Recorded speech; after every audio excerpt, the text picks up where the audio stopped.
त्या बायकांच्या भांडणाच्या कालव्यामुळे सकाळी झोपमोड झाली. सकाळ लवकर उठण्यामुळे सकाळी लवकर आवरलं, निघालो माझ्या थेट एका कामाला. मला जायचं होतं हॉस्पिटलमध्ये. तर मी हॉस्पिटलमध्ये पोहोचलो. माझा नंबर यायला तब्बल 2.5 तास लागले आणि 2.5 तासाच्या दीर्घ प्रतीक्षेनंतरच मला डॉक्टरनी सांगितलं की तुमचं काम इथं होणार नाही. मग काय माझा हिरमोड झाला आणि मी निघालो दुसऱ्या हॉस्पिटलकडे.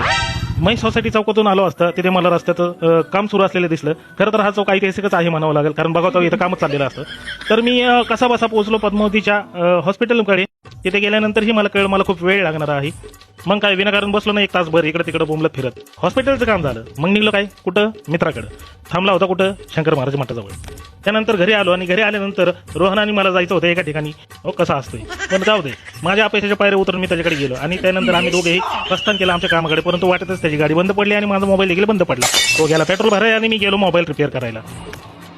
वा वा, मस्त मोबाईल रिपेअर करून दिला तुम्ही. आणखी एक मोबाईल रिपेअर करायचे. नक्की कुठे यायचं लोकांना मी सांगितलं. अप्पर बस स्टॉपला यायचं, जुना बस स्टॉप.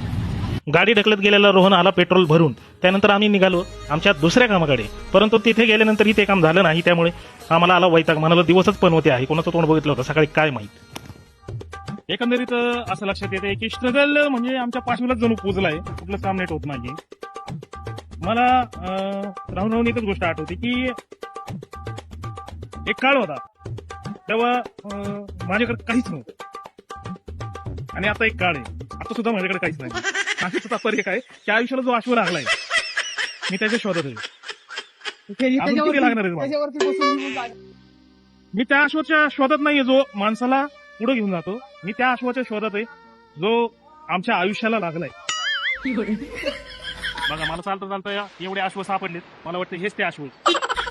त्यानंतर आम्ही निघालो भूत बंगल्याच्या मार्गाने.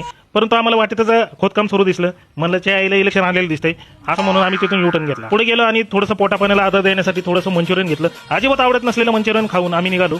चकण्याला थोडासा केक घेतला होता आणि तो खाऊन आम्ही निघालो पुढच्या कामात. रोहन त्याच्या कामाला गेल्यानंतर बाळा आणि मी सिटीमध्ये एका कामानिमित्त गेलो होतो. तिथे थोडासा मिरच्या आणि पेटीचा आस्वाद घेतला.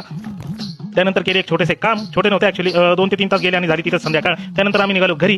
घरी आल्यानंतर देखील आम्ही गेलो होतो बागेमध्ये आणि बागेमध्ये देखील आम्ही लहान मुलांच्या फुलबॅट ज्या असतात ते हिसकावून घेतल्या आणि आम्ही दोघेच खेळलो.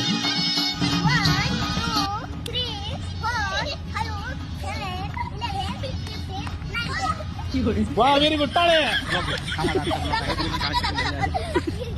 हा माझ्या मुलीचा कॉलेज इव्हेंट होता.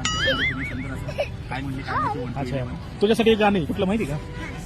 ए तू अंगणवाडी मी बालवाडी